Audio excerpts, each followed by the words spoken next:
The French Prime Minister from 2005 to 2007, whose name I will not attempt, has a quote I find very apropos to the current situation.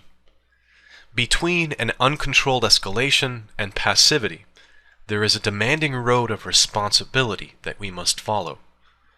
I take that as the appropriate code of conduct on YouTube, and on the internet in general, if such a thing is possible. For this fragile world community to survive, we have to agree, at least implicitly, to a simple code of conduct. I would not advocate passivity. It's simply unachievable.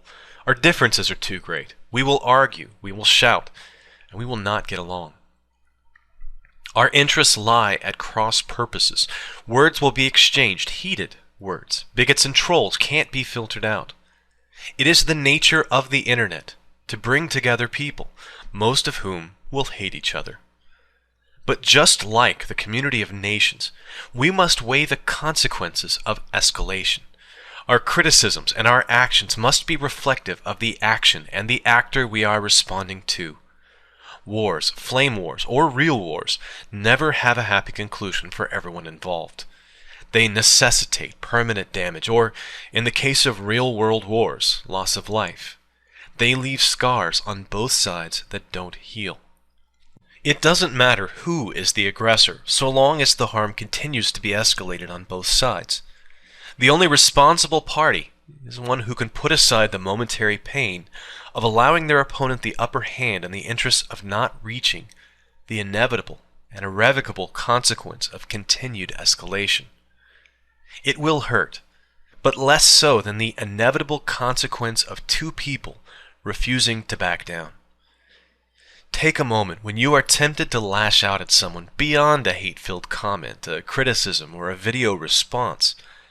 Do not attempt to harm people in the real world, to go on the offensive to soothe your bruised ego. Personally, there's nothing on YouTube so valuable that I would allow it to harm even the first hair on the head of my children or my wife.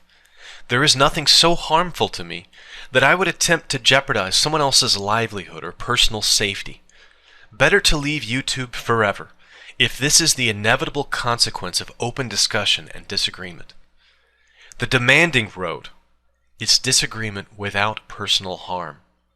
The demanding road is allowing others to disagree with you, to be bigots, to hate you, to call you names, to make accusations, to say things you don't want to hear. The demanding road is to respond in kind, to defend your name through legitimate online mechanisms, or simply to ignore it, to break the cycle of escalating harms. This does not preclude legitimate defense against real-world threats. If someone threatens your life, it is appropriate to contact real-world authorities and let them deal with the problem. However, this should never be used as retribution for perceived offenses in the virtual world. Blessed are the peacemakers, those who seek peace, who oppose escalation, who find a way to break through the cycle of an eye-for-eye retribution.